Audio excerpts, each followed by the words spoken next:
Hello, नमस्कार दोस्तों, मैं अखिलेश आप सभी लोगों को अपने यूट्यूब चैनल अखिलेश मैथ पे स्वागत करता हूं। कैसे हो दोस्तों? उम्मीद करता हूं अच्छे होंगे। और आप लोगों की तैयारी कैसी चल रही है? जैसा कि आप सभी लोग जानते हैं, हमारा प्रॉफिट एंड लॉस चैप्टर चल रहा था और प्रॉफिट एंड लॉस में हमने वही 6, 7, 8 सवाल अच्छे सवाल करवाए थे और आज उसी के साथ आगे बढ़ाएंगे और भी अच्छे सवाल लेकर आएंगे और इसकी हम फुल PDF भी देंगे। और आप लोगों को अगर सवालों की प्रैक्टिस चाहिए तो डिस्क्रिप्शन में लिंक दिया गया है मेरे टेलीग्राम के चैनल का, उस पर जाके प्रैक्टिस के लिए सवाल पा सकते हैं, ठीक है। और फिर अब देखिए, इसी के साथ ज़्यादा टाइम ना वेस्ट करते हुए सीधे सवालों पे आते हैं। सवाल देखिए आपकी स्क्रीन पे क्या है। सवाल है, किसी वस्तु को 800 रुपये में बेचने पर जो हानि होती है वह 1246 रुपये में बेचने पर हुआ लाभ से 23% ज़्यादा है। वस्तु का क्रय मूल्य ज्ञात कीजिए। देखिए कितने में?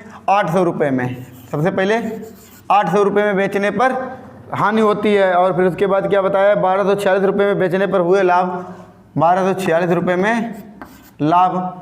देखिए इसके बीच में डिफरेंस कितना है? देखिए ये तो लाभ पर बेची गई, ये हानि पर बेची गई। इसके बीच में डिफरेंस कितना है? 446 का डिफरेंस है। फिर इसके बाद क्या बताया? जो हानि हुई है वो 23% ज़्यादा है। हानि जो है वो 23% ज़्यादा है। 23% ज़्यादा का मतलब लाभ ये है, हानि इधर है। तो लाभ मान लिया 100% हुआ होगा, तो हानि कितनी हुई होगी? 123। 23% ज़्यादा का मतलब क्या हुआ? 100 पे 23 ज़्यादा, तो इधर अगर 100 है तो इधर कितना होगा? 123। अब देखिए 123 और 100 कितने हो जाएंगे? 223। 223 का मान कितना दिया गया? 446। 223, देखिए इधर 123 मिले, इधर 100 मिले, टोटल कितने बांटने हैं? 446। तो कितने हो गए? 223, 100 और 123 कितने हो गए? 223।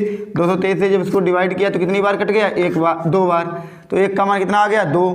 तो 123 का मान 2 से गुणा कर देंगे, इसमें भी 2 से, तो इधर कितना आ जाएगा? 200। इधर कितना आ जाएगा? 246।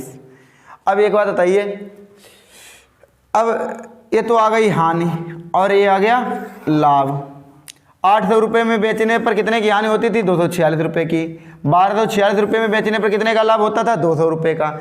चाहे तो देखिए जब हानि होती थी 246 की, तो हम इसमें 246 जब जोड़ देंगे तो कितना हो जाएगा? 1046। वस्तु का क्रय मूल्य कितना हो जाएगा? 1000। देखिए 246 रुपये की हानि हो रही है, 800 रुपये में बेचते तो 246 रुपये की हानि हो रही है, तो इसका मतलब क्रय मूल्य कितना होगा?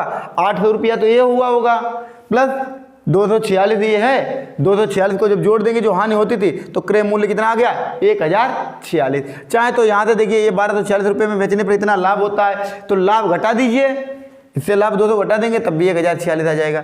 इस तरीके से देखिए अच्छा क्वेश्चन है और इसको लगा लीजिए।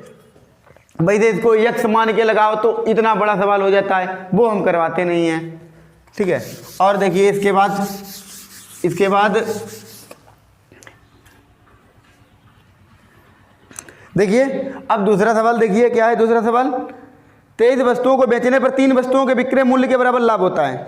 3 वस्तुओं के विक्रय मूल्य के बराबर, यहाँ पे विक्रय मूल्य दिया गया है तो मानेंगे क्या? विक्रय मूल्य, SP मानेंगे, और क्रय मूल्य दिया गया होगा तो CP मानेंगे। 3 वस्तुओं के विक्रय मूल्य के बराबर हानि हुई तो हम क्या मान लेते हैं? 1 की SP 1 की SP 1। अब 3 वस्तुओं के विक्रय मूल्य के बराबर लाभ हुआ तो इसका मतलब प्रॉफिट कितना है?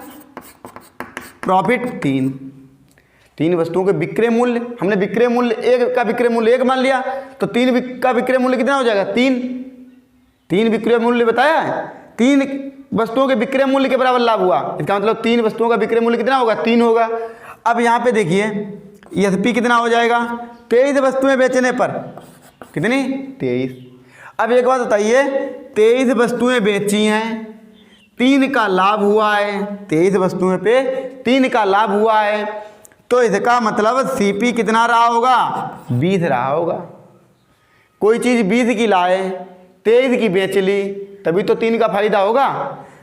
कहने का मतलब ये है कि देखिए अगर SP 23 है, 23 बेची हैं, 3 का फायदा हुआ है तो सीपी कितना रहा होगा 20। सीपी कितना रहा होगा 20 रुपये। कहने का मतलब 23 रुपया है कोई चीज़, 23 रुपया की कोई चीज़ बेची, 3 रुपये का फायदा हो गया, तो इसका मतलब खरीद के कितने के लाए हो गए 20 रुपये का है। अच्छा अब देखिए, अब सीपी पे कोई चीज़ है, हमने कल बताया था, कल सीपी पे निकाला जाता लाभ और हानि, सीपी पे निकाला जाता है। 3 का लाभ हुआ 20 पे, तो 3 का लाभ हुआ 20 पे, या तो हम इसमें इंटू 100 कर दें, 20 पंचे 100, 5 दिया 15% लाभ हो गया। या तो हम इसको ऐसे भी लगा सकते हैं, हम जानते हैं एसपी बराबर क्या होता है, CP plus profit, CP plus लाभ होता है। देखिए क्रय मूल्य में जितने की चीज़ खरीद के लाए और उसमें लाभ जोड़ दिया तभी तो विक्रय मूल्य मिलेगा। कोई वस्तु के मूल्य में यदि हम लाभ जोड़ देते हैं तभी तो हमें विक्रय मूल्य पता चलता है। जैसे 100 रुपये की चीज़ है और तुमने उसको 115 में बेचा, 15 रुपये का लाभ हुआ, तो 100 में अगर हम 15 जोड़ दें तभी तो 115 आएगा विक्रय मूल्य। तो देखिए 23 की एसपी, 23 वस्तुएं बेचने पर है, 23 की एसपी, सीपी कितनी, देखिए एक बात बताइए, जितनी चीज़ बेची है इसका मतलब खरीदी भी तो उतनी होगी, तो 23 की सीपी, 23 की सीपी प्लस प्रॉफिट कितना है 3 वस्तुओं का, वो भी कौन सा, 3 वस्तुओं के विक्रय मूल्य, विक्रय मूल्य का मतलब 3 की एसपी। अब देखिए एसपी एक तरफ कर लीजिए, सीपी एक तरफ, 3 इधर आएगा या प्लस का इधर आएगा, घट जाएगा, तो इधर क्या बचेगा 20 की एसपी बराबर इधर 23 की सीपी।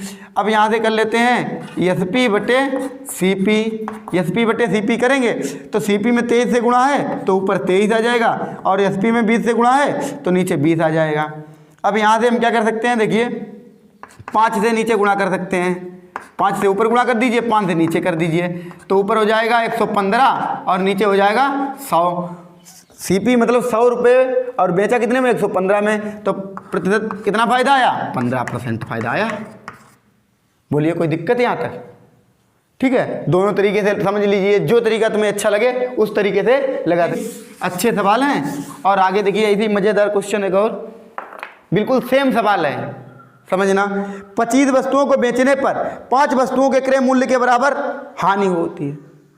5 वस्तुओं के क्रय मूल्य, अब यहाँ पे क्या दिया गया है क्रय मूल्य, 5 वस्तुओं के क्रय मूल्य के बराबर। पहले हम मान लेंगे 1 की सीपी, उसमें एसपी माना था 1 की एसपी, एक इसमें 1 की सीपी, एक 5 वस्तुओं के क्रय मूल्य के बराबर हानि होती है, तो लॉस हानि, हानि कितनी हो जाएगी 5 की, 1 की सीपी 1, 5 की सीपी 5, तो 5 वस्तुओं का हानि होती है 5 वस्तुओं की।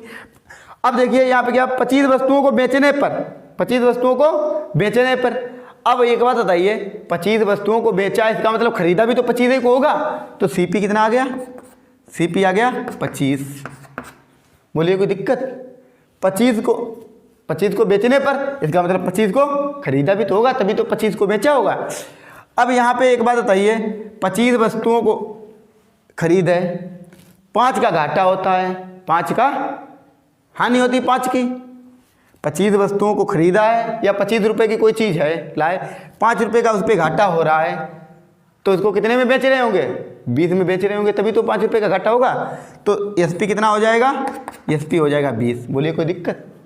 एक बात बताइए 25 रुपये की कोई चीज़ खरीद के लाए और उसको बेचने पर 5 रुपये का घाटा होता है, इसका मतलब 20 रुपये में बेच रहे होंगे, इसका मतलब एसपी कितना आ गया 20। अब यहाँ से हम क्या कर सकते हैं, देखिए कोई चीज़ है वो किस पे कैलकुलेट की जाती है, सीपी पे। किस पे कैलकुलेट की जाती है, सीपी पे। या तो हम यहाँ से कर सकते हैं, क्या कर सकते हैं, सीपी को 100 मान, इसको सीपी बटे एसपी का ले लें, सीपी बटे एसपी। सीपी कितना दिया गया है 25 और एसपी कितना दिया गया 20। अगर हम सीपी को 100 बना लें, कोई चीज़ 100 पे, हमने बताया था परसेंटेज निकालना आसान होता है जब भी, तो हम क्या करेंगे ऊपर 4 से गुणा कर देंगे, नीचे भी 4 से गुणा कर देंगे। ऊपर हो गया 100, नीचे हो गया 80।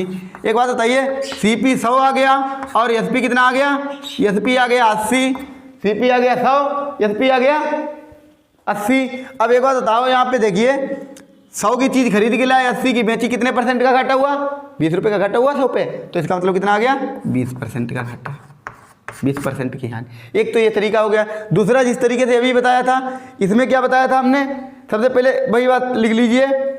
हम जानते हैं एसपी बराबर क्या होता है, सीपी माइनस लॉस, उसमें प्रॉफिट था। सीपी में अगर हम प्रॉफिट जोड़ देते हैं तब बीएसपी मिलता है, सीपी से अगर लॉस घटा देते हैं, हानि घटा देते हैं, तब बीएसपी मिलता है। अब इसमें क्या बताया, 25 वस्तुओं को बेचने पर, 25 वस्तुओं को बेचने पर लिख देंगे 25 की एसपी बराबर 25 वस्तुओं को बेचने पर 5 वस्तुओं के क्रय मूल्य के बराबर हानि होती है। इसका मतलब 25 वस्तुओं को बेचा है, 25 को खरीद के लाए होंगे, 25 की सीपी, ठीक है, 25 की सीपी माइनस लॉस कितना हो रहा है, 5 के क्रय मूल्य के बराबर हो रहा है 5 की सीपी। तो यहाँ पर कर देंगे 25 की एसपी बराबर 20 की सीपी। यहाँ से भी सीपी बटे एसपी का रेशियो निकाल लेते हैं। सीपी में कितने से गुणा है 20 से, तो नीचे 20 आ जाएगा। एसपी में कितने से गुणा है 5 25 से, तो ऊपर 25 आ जाएगा। अब हम इसको अगर 100 बना लेते हैं, 100 बनाने के लिए इसमें 4 से गुणा करना पड़ेगा, इसमें भी 4, ऊपर हो जाएगा 25 चक्कू 100, नीचे हो जाएगा 20 चक्कू 80, तब भी 20% आया। दोनों तरीके से जो तरीका अच्छा लगे उस तरीके से लगा सकते हो, अच्छा सवाल है, ठीक है। अब इसके बाद देखिए और आगे सवाल देखिए, अच्छे अच्छे सवाल होंगे, इनको 2-1 बार घर पे भी करना और सभी लोगों के समझ में आ जाएंगे। अब देखिए इसके बाद है 10 रुपये के 11 की दर से कुछ वस्तुएं खरीदी गई। 10 रुपये की 11 की दर से कुछ वस्तुएं खरीदी गई, 10 रुपये में 11 खरीदी गई। मात्रा कितनी, 10 रुपये में, जैसे टॉफी ही मान लो 10 रुपये की 11 लाए और 11 रुपये की 10 बेच दी, 11 रुपये की 10 बेची। अब ये बताइए इसे कितना प्रॉफिट हुआ।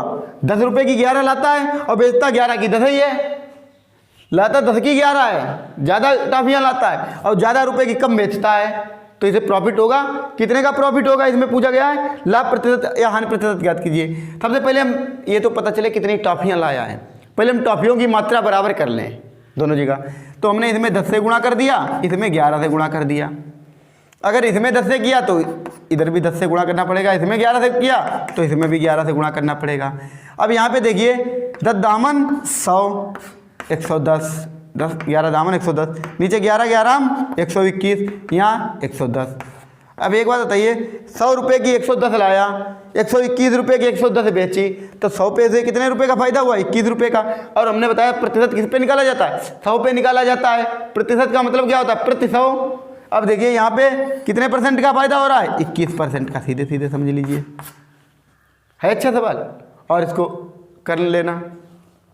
और देखिए इसे एक और सवाल करिए। देखिए हम हर टाइप के 2-2 1-1 सवाल करवाते रहेंगे, जिससे सभी टाइप आप लोगों के कवर हो जाएंगे।